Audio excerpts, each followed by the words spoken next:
Three countries, three crises, one defining moment for the global order. From the streets of Gaza, where a fragile ceasefire has stopped, at least for now, the world's most brutal war in decades, to the deadlock in Washington, where the U.S. government has come to a grinding halt, paralyzing millions. And finally, to Paris, where an entire government collapsed before it even began, leaving the European Union's political heart beating unsteadily. I'm Misbah, and in this deep dive, we're going to unpack everything that's happening right now. Not just what's on the headlines, but what it really means for you, for democracy, and for the world order that's been in flux since 2020. And yes, I promise, by the end of this video, you'll see how all three of these stories, Gaza, Washington, and Paris, are shockingly connected. Let's start in Gaza, a place that's known nothing but smoke, rubble, and grief for almost 2 years. But now, for the first time since the conflict reignited in 2023, there's a glimmer of hope. After months of secret back-channel negotiations, led by the U.S., with Egypt acting as a mediator, Hamas and Israel agreed to a massive hostage and prisoner exchange as part of a fragile ceasefire. Here's what that means. Hamas released the last 20 living Israeli hostages, people who'd been held underground for over a year.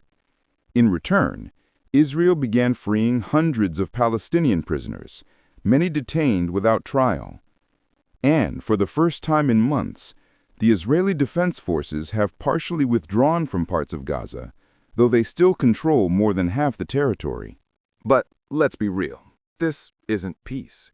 In the last 24 hours alone, at least 19 civilians were killed in isolated strikes, and the United Nations just released $11 million in emergency aid, barely a fraction of what's needed. Still, this truce matters, not just because it's saving lives, but because of who made it happen. Yes, U.S. President Donald Trump, whose foreign policy has often been unpredictable, took credit for brokering the deal. His envoy, Steve Witkoff, helped hammer out the logistics. And while critics call it an election year stunt, allies, even skeptics, admit it's working. Now here's what's really fascinating. World leaders from Europe to the Middle East flew into Egypt to witness it. Why? Because even though this is technically a truce, it's also a geopolitical reset. For Israel, it's a way out of international condemnation. For Hamas, it's survival. And for the U.S., it's a headline win during a time when, back home, things are falling apart. Now, while Trump's getting praise abroad, back home in Washington, things couldn't look more chaotic. The U.S. government shutdown has entered its second week, and the impact is getting uglier by the day. Here's the picture. Thousands of workers, from the health department to the IRS, have been furloughed. Economic data releases have been delayed. And economists estimate that every single week this goes on, the economy loses between $1 and $15 billion in GDP. President Trump says Democrats are to blame. Democrats say Trump's holding the budget hostage for political leverage. And in the middle, millions of Americans who just need the government to function. The shutdown's effects are rippling through daily life. Low-income families are losing access to heating aid programs like LIHEAP just as winter sets in. Farm owners are warning that deportation policies are creating labor shortages, and even military families are facing pay delays. This isn't just political theater, it's personal, and it's showing something deeper. The U.S. system is struggling to govern itself. Think about the contrast. In Egypt, Trump's standing beside world leaders, signing ceasefires. In Washington, he's standing alone in a government that's not even paying its workers. This duality of strength abroad and paralysis at home might define his presidency more than any speech or slogan ever could. But to understand the global ripple, we need to look across the Atlantic, where France just plunged into a full-blown political storm. Now, let's head to Europe, specifically France, where political chaos has reached new heights. In an unprecedented move, Prime Minister Sébastien Lecornu and his entire government resigned just hours after being sworn in. Yeah, you heard that right. Hours. This collapse, the fastest in modern French history, is a nightmare for President Emmanuel Macron. Already facing low approval ratings and unrest over pension reforms, he now faces calls for early elections. And the timing couldn't be worse. Germany's economy is slowing down, again. Hungary's government is fighting EU sanctions.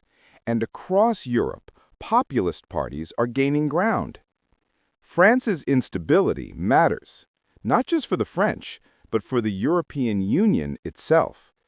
Because every time Paris wobbles, Brussels shakes. And that instability sends a signal to global powers, the US, Russia, China, that Europe's political center is fragile. Now, think back to Gaza and Washington. What ties these stories together? It's not just politics, it's power in transition. Everywhere you look, governments, alliances, economies, we're watching the post-pandemic world still trying to find its balance. So here's the big question. Are we seeing the early stages of a new world order, or just another cycle of chaos? Look at the signs. The Middle East is cautiously stabilizing, but only under U.S. pressure. The world's biggest democracy, the United States, is partially shut down, and one of Europe's oldest democracies can't hold a government for 24 hours. So, as we wrap up tonight, I want you to think about this.